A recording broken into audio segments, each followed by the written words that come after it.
the Football Night Lights podcast. I'm your host, Jesse, and this is Tyler, and we're going to talk everything football. So, uh, this week we're going to talk a lot about what Oregon's done in the past couple weeks. With the contract extensions, we've got them seniors at the combine. We'll mm, talk a little bit about that, yep, and just kind of like what we want to see from the Ducks this coming season. We got spring game coming just under 2 months, about 40, close to 50 yeah, days coming up away. soon. So we'll be pretty excited to go to that, check out the new recruits. Taquarian Moore, Mhm. dude's been pretty explosive. We'll kind of get to see a little bit more of Dante Moore. We didn't get to see a lot of him last season, but Go over that, we'll and go over that. So you why want don't to we you want to start with like the Dan Lanning contracts and yeah, stuff like that. let's kind of go over that. So um pretty big news. I mean, he's gonna getting an increase of about 3 million a year. So he Mm, went from about 8.2 to about 11. yep, 100% guaranteed. This is all through the 2030 season. He has a contract buyout of about 20 million. So if any team wants him or if he goes to the NFL, he has to pay about that team would have to pay about 20 million to buy him out of that contract, or he could pay it. I mean, however he wants to do it. He's just one. Dan Lanning's not going anywhere. no, Let's be real. no, His heart's in Oregon. I mean, he wants a chip. yeah, He no. wants I a chip. I think this is a big deal. I think it just cements Dan Lanning as the head coach going forward. I think this is a perfect marriage, if you want to call it that, between a coach who loves his program and administration that is buying into that head coach. I mean, let's be real. Dan Lanning has improved each season from the time that he got here until now. He's going into his fourth season, and I think he deserved that bag, man. And if I remember correctly, he's only about, what is it, like 30 something and five? Like he's only lost a handful of games. Yeah, 35-6, if I'm not mistaken. So, Not including postseason games. yeah, We're no, not including postseason not games. including. Um, that's incredible. Yeah, it That's is. incredible. And I, And going undefeated last year in the first season in the Big Ten, you beat Ohio State at home. I mean, we were at that game. That game was electric. yes, it was. Yes, Um, kind of rough start last year, but I mean, Dan Lanning always finds a way. So, exactly. I mean, he And finds a way. I think a lot of it has to do with the incoming transfers. I think a lot of it has to do with while I did enjoy seeing Dylan Gabriel at the helm at QB, I think a lot of that offense was limited to Dylan Gabriel's strengths, which is the quick game. Yeah. And I think this year with this offense, you're gonna see more of a down the field attack, Less screen passing. less screen passes. I mean, here's the thing: you have a deep wide receiver core, and Dante Moore can sling it. So you're gonna see a more deep shot, pass heavy offense this year, and I think that's gonna really excite Duck fans. I really think it is. So, so more on that contract extensions. Tosh, was it Lupoy? Yeah, the boy. Yep. Lupoy. Hmm. He's getting about an addition. His contract got extended for through the 2027 season. He's going to get about 2 mil per season. And then Will Stein, that offensive coordinator genius, 1.75 through 2028. Yep. How do you feel about those? You know, with these two guys, I think Tosh is well deserved. Probably one of the best recruiters in recruiting history, if I'm being honest. Um, and the guy knows defense. I mean, he's been around the greats like Nick Saban, like Dan Lanning. I mean, he's that guy from the SEC who's bringing that SEC mentality to Oregon. Um, I think he's been dynamite on the recruiting trail, um, and I think he's only going to improve as a defensive coordinator as time goes on. Um, but yeah, well deserved 2 point mil keeps him around for a while. Well deserved. And Will Stein, the same thing. He's an offensive genius. Again, we were just talking about the offense that was on display this year. Um, I think it was limited to Dylan Gabriel's strengths, and I think we're going to be seeing a much more open offense. But having that stability in the offense, I think that's such a plus moving forward. Yeah, and it will be nice, having some familiar faces going into next season. Yeah, You know, a lot of those tenured players are going to be used to how they play that game, and so I feel like that'll help with the incoming class, kind of adjust a little bit better. So yeah, it's always, even at NFL level, the Cowboys went through like they've gone through multiple coordinators over the last few years, and each one's gonna have a different play style. mhm, So if you have a consistent play style, it helps with transition that incoming class to being better than the next team. So exactly. um, kind of going back to that Dante Moore and like that recruiting class. I mean,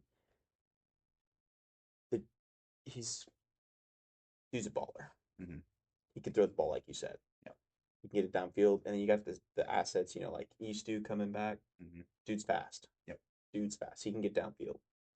Corey Moore, everything that we've seen on film of his high school highlights, dude's got swagger. yep, He's he's a great replacement for Trayshawn Holden, Pez Johnson, who are going into the draft this year. yep. It's not going to be like when we lost. Troy Franklin. Yeah, Yeah, like what's next? mhm. You know how are they going to compare? To the team last year. I honestly think they're going to be way better. I think so. And I think with this new coach Ross Douglas, which we'll probably get to on maybe a later podcast, but I I think with him coming from Syracuse, which was the number one passing offense last year, I believe. And I mean, no shot at Syracuse, but that's a lesser of a program than Oregon is. Let's just be real. Those are the facts. But if you're taking if you're taking the number one passing offense last year and bringing some of that formula over to Oregon with better talent, I think that's just a perfect equation for an explosive offense. Um, but yeah, you talked about like Eastu, DeCorian Moore. We still have Jeremiah McClellan coming back. I think it's time for those guys to step up. Jurion Dickey is included in that group, and I think it's time for them to step up, take the reins of that wide receiver core, and really show what these wide receivers can do on the field. Yeah. And then just how do you think they're going to come back? Like last year, not the ending that anybody wanted. They go into the Rose Bowl, start off really not well. Mm-hmm. Sloppy. I mean, they let Jeremiah get two on him Yep. within like the opening 5 minutes of the game. Yep. Rough. Not a good showing. Nope. How do you think Dan Lanning is going to uh, come back next year? Obviously, I mean, we saw the from this last season to the season prior, he got dogged on Mm-hmm. by Washington. He was too aggressive in the first game, and then the second game they kind of the same situation with the Ohio State game. They really didn't show up at the beginning. No. They showed up too late. Game was just out of reach. And so, how do you think Dan Lanning is going to approach, you know, this season with that? Obviously, in my opinion, Oregon's schedule is way easier than last year. So, that CFP at the end of the season, it's almost a lock. Like, obviously, we don't know, but on paper, it's a lock. Um, how do you think he's going to adjust going up again? Because this isn't a lot. That's not the last time we're seeing Ohio State. I Nope. mean, they're probably now our new division rival. Like, sorry, Washington, you're old news, but Ohio State, like, I feel like that rivalry is going to be just as bad as Michigan and Ohio State's rivalry. It could be, yeah. And you asked like how is Dan Lanning gonna be? How is he gonna come into the 2025 season? If there's one thing that we know about Dan Lanning is that he is a prime motivator. I mean, you saw a couple years ago in the locker room.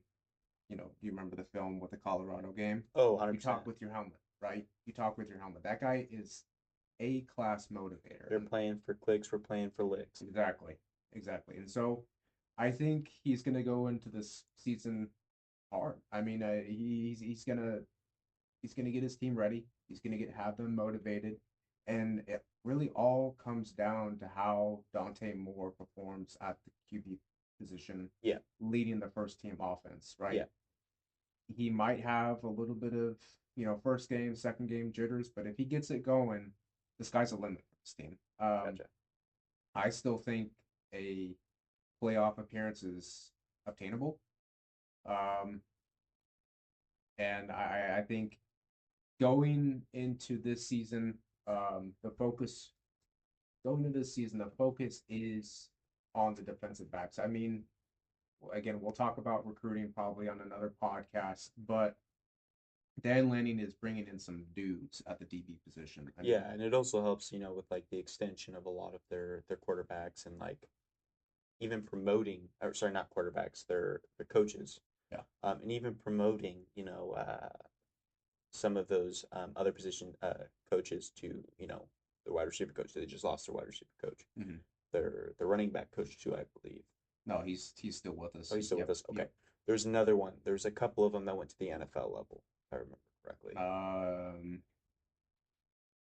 Point is, yep, point is, Dan Lanning surrounds himself with people who also can recruit. yep, And it's not always that you're going to uh, like recruiting. There's a lot more to recruiting. Like it's not just going to the player, reaching out to that player. hmm It's showing that player what you can also do in your job. yeah, Dan Lanning, he is aggressive on the field.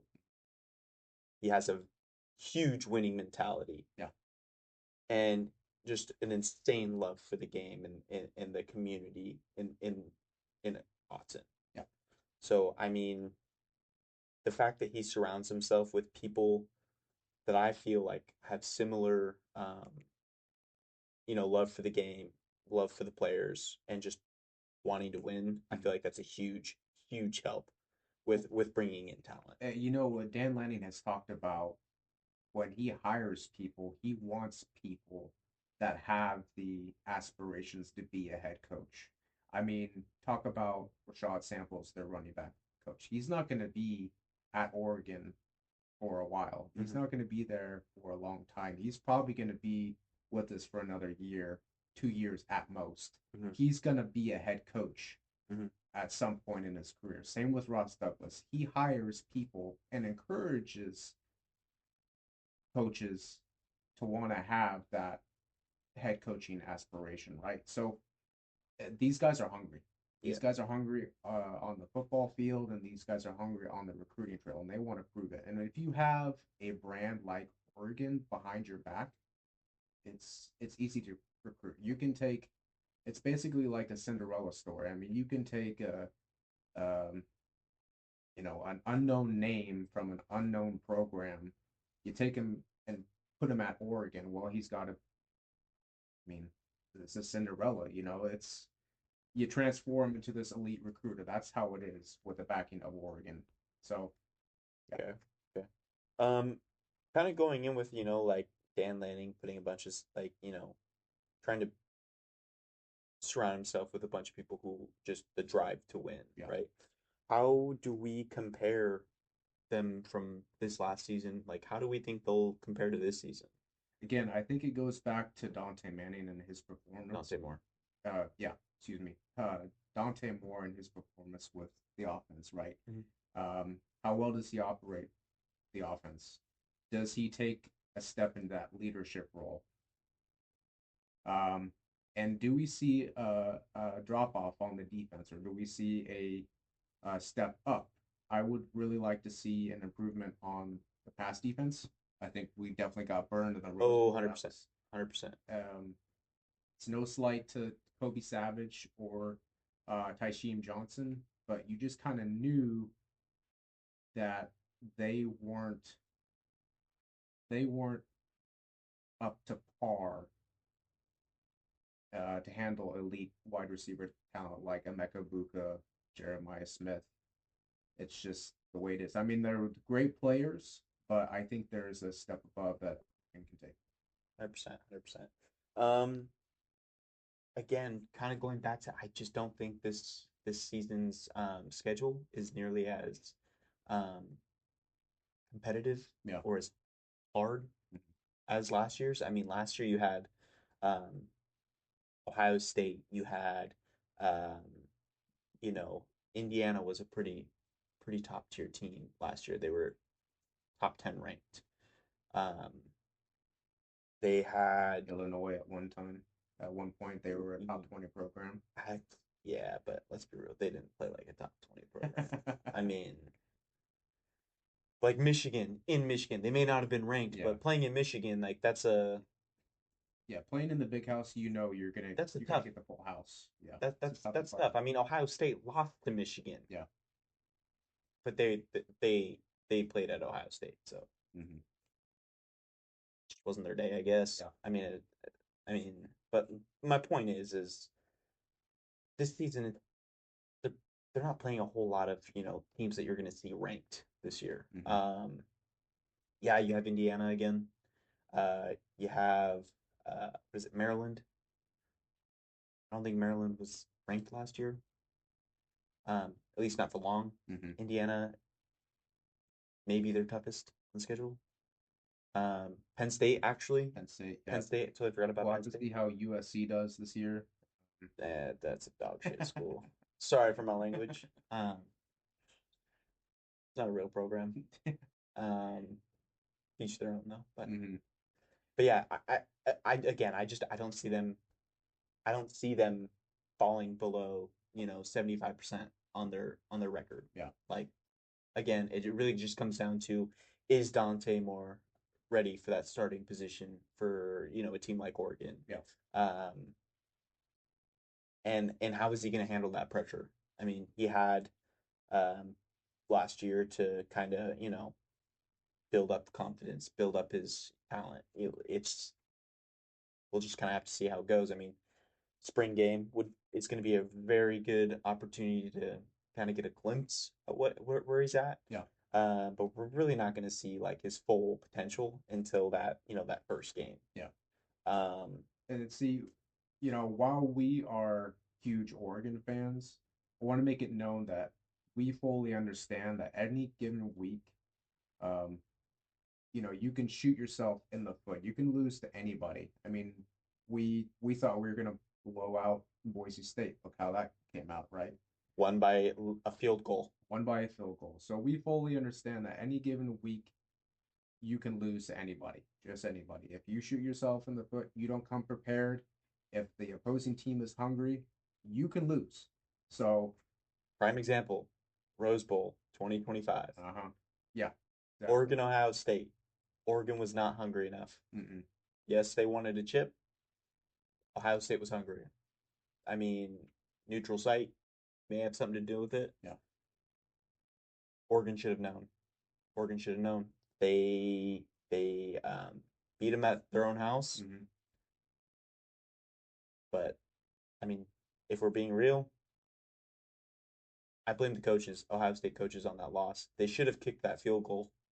They would have won that game if they kicked that field goal. Let's be real. Yeah. They didn't. I mean, Chip Kelly blew that game for them. Some could say it was Will Howard's fault.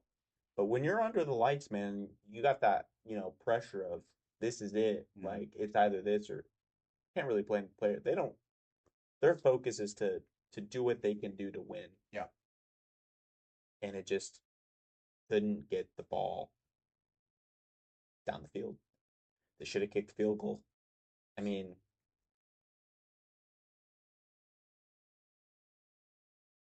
plain and simple. Plain and simple. So you're within the 30. Yeah. Kick the field goal. Exactly. So we'll see how Oregon does this year. We expect on paper for them to have a playoff appearance. Um, but if you want to talk about the draft, we can move to that. Yeah, I know that you were more in tune with how the Duck players did at the draft, but yeah, the draft combine, just so we're clear. yeah, Draft is not till April 24th through 26th. yeah. Um, so yeah, I watched a little bit of the combine. Mhm. You know, Terrence Ferguson,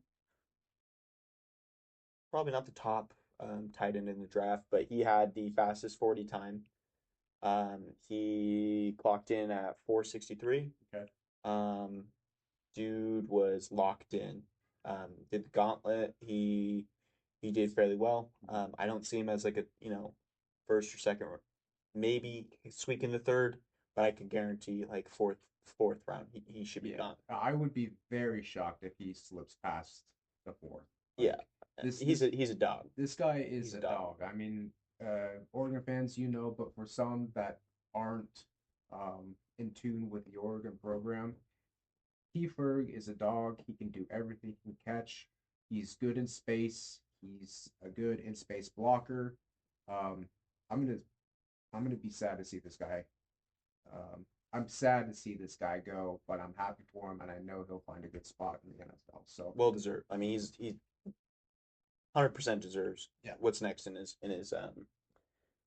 career. And I mean, there's been talks that T. Ferg gets reunited with both Troy Franklin and Bo Nix in Denver. yeah. They had a formal meeting during the combine with between him and Denver, Mhm. and sounded like it was good conversations. I mean, what perfect situation for Tiefer getting reunited with Troy Franklin and Bo Nix, From my understanding, quarterback, and plus Tiefer is from the from Denver. Colorado, yeah, Yeah. from the Denver area, so he'd be going home. Hmm. I mean, that's like a perfect scenario. Denver needs a tight end. Yeah. What better tight end? I mean, maybe you sign a vet to a a vet minimum deal. Yeah. Let him build the confidence he needs to play under the lights, and then just let him ball out. Yeah. Like he may not be like Travis Kelsey, George Kittle, or he has that potential though. He does. He just needs a good surrounding team, and what I mean, who better to coach him than Sean Payton? Sean Payton. Yeah. So going on with it, Jordan James, he ran a consistent 445 Okay. or sorry 455 on his 40. About all I was able to catch of him, to be honest. I didn't see his route run, his him run, Hmm. but I mean he was consistent 455. I mean, he's no Ashton Genty, No, but no, not at all. listen, this guy is still a dog.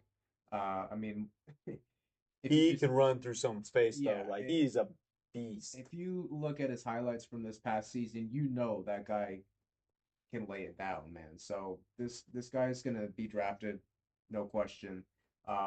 Whatever team decides to draft him is gonna get a dog. He's gonna keep his Someone head. who's hungry to work. Someone who is hungry to work. Who's gonna keep his head down, and just yeah, he's gonna be that guy. Then we got probably the only duck that's probably going to go in the first round. Derek Harmon. Dude was a dog. I didn't catch his 40 times, but when he was doing the line drills, Yeah. dude was hungry. Hmm. He's ready. Yeah. He's ready to show up for whatever team drafts him. He's going to prove himself. I mean, he was a dog. He was, and he was a dog at Michigan State. But if you take a player of Derek Harmon's caliber and stick him on a team like Oregon, who and surround him with other great players, the attention isn't just going to be on Derek Harmon. And I think that's what made this signing in the offseason so great is because you're being surrounded with elite talent all over you, and you're not being singled out by the offense, and that gave great opportunities for Derek Harmon to just ball out. 100%. 100%. Then you had Jabbar Muhammad. Mhm. And these were in no particular order. This is the way we got them written down. Sure. Jabbar Muhammad, he showed us like what he showed us with Oregon. Mhm. Lockdown defense. ball hawk. This dude, if he goes past like the third round, I'd be shocked. He is up there. Like he has the potential to be one of the best DBs in the league.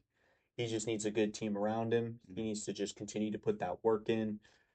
And I mean, the dude is a beast. Like he's probably going to be one of the top cornerbacks in the league. Like he's going to be up there. Do you think he's going to be more of a inside corner or outside corner in the league because he's sub 6 foot? Yeah. Again, it really just depends on where he gets drafted because obviously each team plays defense differently and they Yeah, have to adapt to that. sure. Um, but I mean, I see him pushing guys towards the outside Mhm. and then just following them. Okay. I feel like he's going to be kind of lined up more inside on them. He's going to be jamming people up.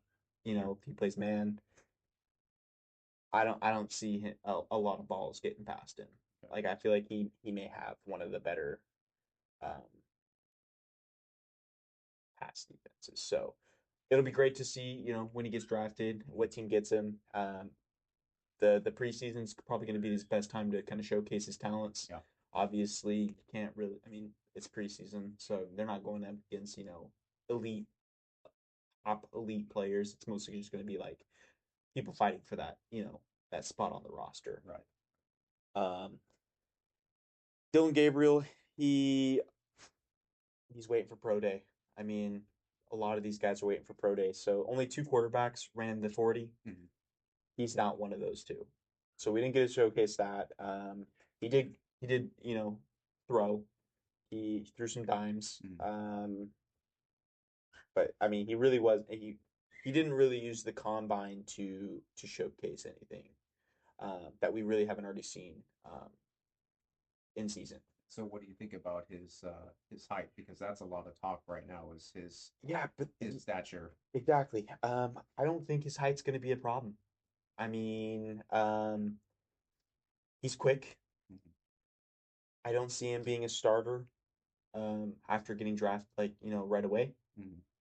He's got a lot to prove still. Um, but I mean,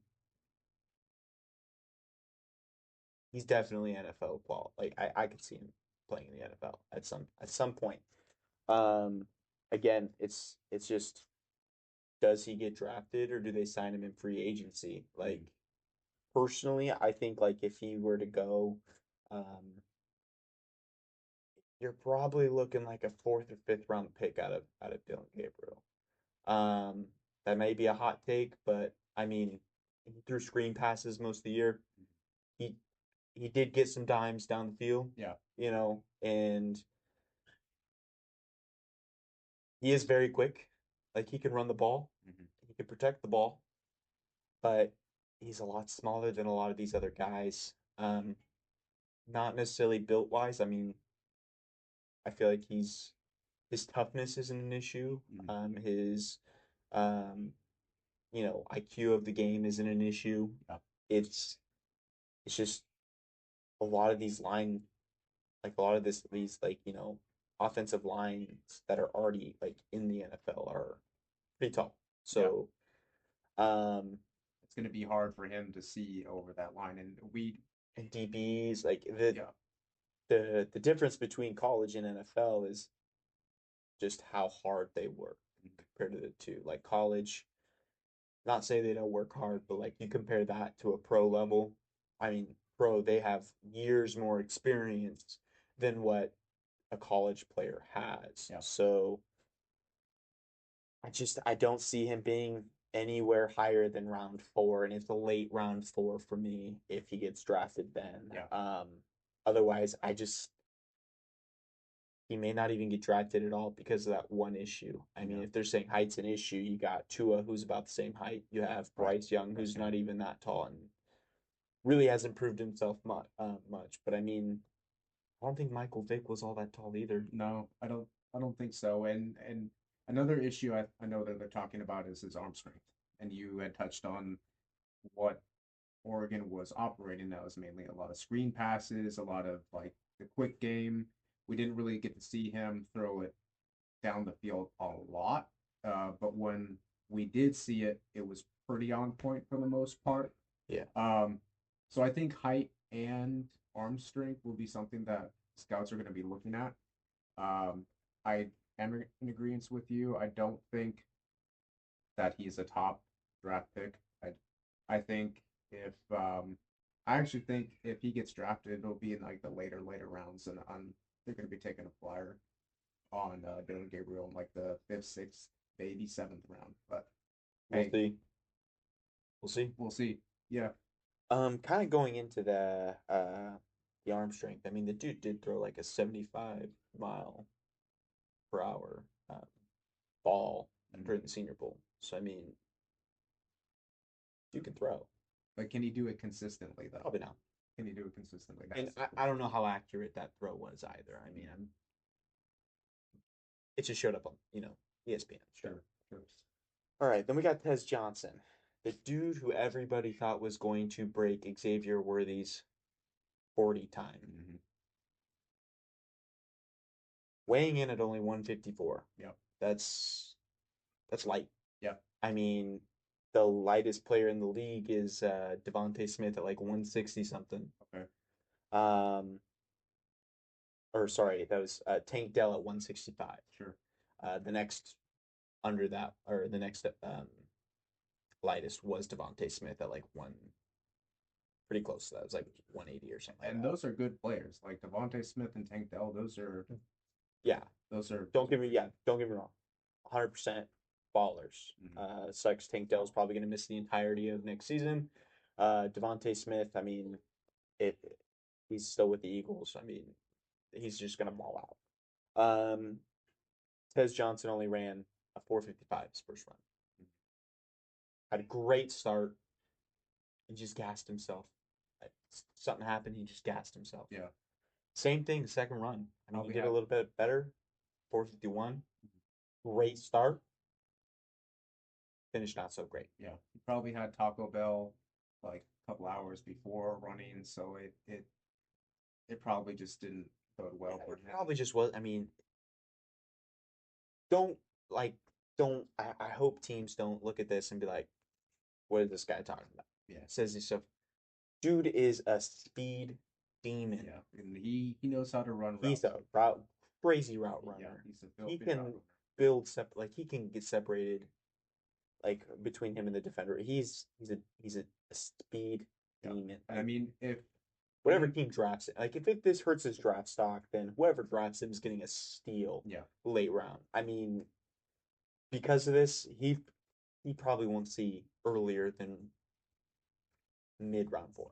Sure, and that's okay. A lot of it's probably just due to his weight. Yeah, and that's fine. Like not built. He can put on weight. I mean, yeah. And I don't know. Have you ever heard the saying like it takes weight to move weight? Maybe if he had bulked up just a little bit before the combine, he might have had a better 40 time. I don't know, but I think it's going to be no problem if he needs to put on weight. Yeah, I don't see that being an issue whatsoever. Yeah. Trayshawn Holden, another dog. I mean, he had his issue, in the Ohio State game, spitting on the player. Yep. That's gonna 100% probably hurt his draft stock, guarantee it. But what he did to come back from that is huge. Yeah, I mean, we saw him take over for Tez Johnson when Tez Johnson got hurt in that Michigan game. We saw Trayshawn Holden ball out in the Rose Bowl. I think he had over close to 150 yards, if I'm not mistaken. And this dude is not a selfish player. Yeah, he made a selfish choice spitting on that defender in that Ohio State game. But I mean, he put his ego aside. He came every practice. He came to every team meeting. Mm-hmm. He held the bag so that those players who stepped up in his absence were getting reps in. Yeah. He did not, let this one thing hold him down. He came hungry. And then when he came back on the field, he came even hungrier. I mean, whoever Trayshawn Holden, I probably will see get drafted before Tez Johnson. And I only say that because Trayshawn is beefier. He's taller. I don't think he's as good of a route runner, but he can still create separation. And I mean, people are going to want probably someone who can take a little bit bigger of a hit than Tez Johnson can. Sure. Um, he's not as quick. I don't think he's as quick, but the dude's a dog. I mean, 100% a dog. Mm-hmm. He's got the winning mentality. I mean, he proved that his teammates are more important than his ego. Mm-hmm. Um, with his actions, I don't see him ever doing something like that again. I'm not saying it's not possible. I mean, look at LeGarrette Blunt. He decked a dude. I'm pretty sure multiple times. Yeah. And he didn't let that define him. He showed teams that he was still hungry. Like he's still a baller. Um, So you think that Trayshawn is going to go before Tez? and I only say that because of has only being 154 pounds. A lot can change between now and pro day. Mm-hmm. Like don't get me wrong. Just based off the combine alone, yes. I mean, obviously, there's a lot more factors to that. How did they do in college? Like how they think that they're going to help their team. It really just depends on what teams are drafting. Yeah. Um, See, here's the thing. Like, I really hope I'm wrong, and I hope you're right. Because I think the world of Trayshawn Holden. I think he has been a great for the program and a great leader. But I don't see him being selected in the fourth, fifth, or even sixth round. Like I see people taking a flyer on him, and I only say that because there are a lot of wide receiver talents like Trayshawn Holden's build of that 6'2", 6'3", close to 200 pounds, while Tez Johnson provides a unique skill set, being able to create separation really easy, get open in space. I mean, even though he didn't have a great combine with a 40-yard dash, I think he still has that. He's a speed demon. So, and that's something that while Trayshawn did have a good combine, I don't think he has the elite speed and the capability like Tez Johnson has. But yeah, if I'm wrong, then that's awesome. I would love to be wrong. So we'll see. I mean, again, draft's about a month and a half away, yeah. so we'll see what kind of goes on with that. Um, and I think pro days like 2 weeks before the draft, so Mhm. we'll be seeing a lot of that news coming out here soon too. Um, both both gauntlet pretty well. Tez Johnson, I Yeah. mean, showed he's a route runner. He's got the hands. Yeah. He's quick. Like he may not have ran the fastest 40. Mhm. I think Who's to say he doesn't run a faster 40 in the pro day? if I'm not mistaken, I think it was either Isaiah Bond or Matthew Golden, both from Texas, who ran the fastest 40 at this year's combine. If I'm not mistaken. I think you're right. I think you're right. And I should have notated those. Yeah. But yes, But those, Texas, they've got talent. yeah, they do. They've got talent. I mean, Sark is always going to have wide receiver talent. The guy knows how to recruit and develop wide receiver talent and get people open in space. So, yeah, and Matthew Golden and Isaiah Bond, those two are speed demons, and whoever drafts them is going to be getting some good players for the future. So, And then we got the I think final duck that was in the combine. He may not have been last one that we noticed. Josh Connerly, mm-hmm. 5:05:40. It's offensive lineman. Yeah, That's pretty good. yeah, I mean, that's probably faster than you or I could run a 40. yeah, probably. And these guys are like 300 plus pounds. Yeah, And yeah, and we're not. yeah. So, I mean, So where do you see Josh Connolly going? Do you see him going like? Because I've seen mock drafts taking him in like late first, late first. You there's think a he slides? chance. You think he slides to the second? I think he slides second, Mm-hmm. and it's mid second, like not too late, not too early. I I just feel like the first round has been pretty consistent Mm-hmm. on mock drafts. Um, it's the draft, man. Mm-hmm. Anything can happen. Yeah. You know, let's just hope that the Bills don't screw themselves and trade their pick again to the Chiefs. and then the Chiefs get another player that's gonna haunt them. Yeah. So, um, kind of wrap this thing up here. Oregon transfer port. Like, what do you think they need come springtime? Like, maybe we revisit this. Like obviously let's talk about it now, but then we can like after the spring game Kind of reevaluate. reevaluate. Because right now, like we just are kind of going based off of what we've seen already. Mhm. We don't know what practice is looking like right now. We don't know um, how these guys are going to come out in that game and just showcase their talents. Like we don't know from what we've already seen to now. Like what do you think from what we have seen?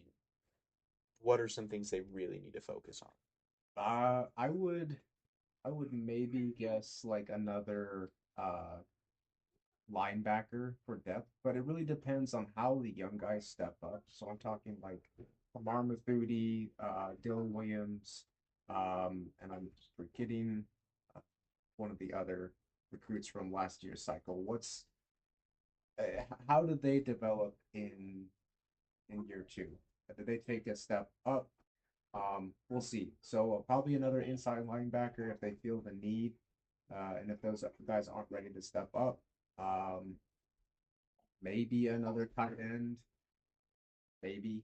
But and then offensive linemen possibly. I know Okay. they lost a couple of players to the transfer portal, Mm-hmm. and it's just they need to assess whether the incoming guys from this class and the previous class are ready to take that next step. So I don't know. What are your thoughts? I mean, yeah, just everything you just said. I think they're fairly solid, skill wise. I mean, Mm-hmm. you got Noah Whittington coming back. You got, Guy um, Hughes, huh? Guy Hughes, Yeah, the you got him. Tulane running back who is brother of Naeem Offord. Mm-hmm. Who's coming in, to the defense. Mm-hmm. Um, and then you got, Eastoo's coming back. You have, Corian Moore again, beast of a player, for what we've seen of his highlights from out in Texas. Um, And Kenyon Sadiq. I know that guy's been yes, getting a lot of love this past game. he's yes, especially since you're losing Ferg and Herbie. Mm-hmm. Um, it's gonna be fun. I feel like this coming season again, though the games aren't gonna be as you know blockbuster of a matchup as last year's, but I still think it's gonna be a whole lot of fun. Yeah, Um, you know, um, I just really hope these guys come out hungry. yeah, I hope so too. Another thing is, you also got Bryce Petcher. He's coming back. And he want he's got that winning mentality. He's a beast on that defense. Mm-hmm. Um, I mean, he's gonna get drafted 100%. He's gonna go as long as he plays like he played last year, but better, which I mean, he's hungry. He's gonna play better. Um, especially when it comes to Washington. He's gonna boots to ass Yeah, exactly. on Washington. That Yeah, dude probably hates Washington. as much as anybody. As I mean, yeah, he's he's a baller. But yeah, no, man. I just feel like it's just something we should, come spring game. I feel like we'll know more. Yeah, We'll know talent wise, like where they need to focus on. yeah. Um, so we'll see. We'll see. So Um, yeah, I think we should wrap it up. I think unless you have any other thoughts that you want to get out there. nah, man. I feel like we should stay up for So another episode. Thanks for joining us. And we'll probably talk next more like more about the draft, upcoming draft. yeah, Um, free agency is coming up, so we'll talk more about that. okay. But yeah, guys, thanks for joining us. Thanks for the first episode, guys. Peace.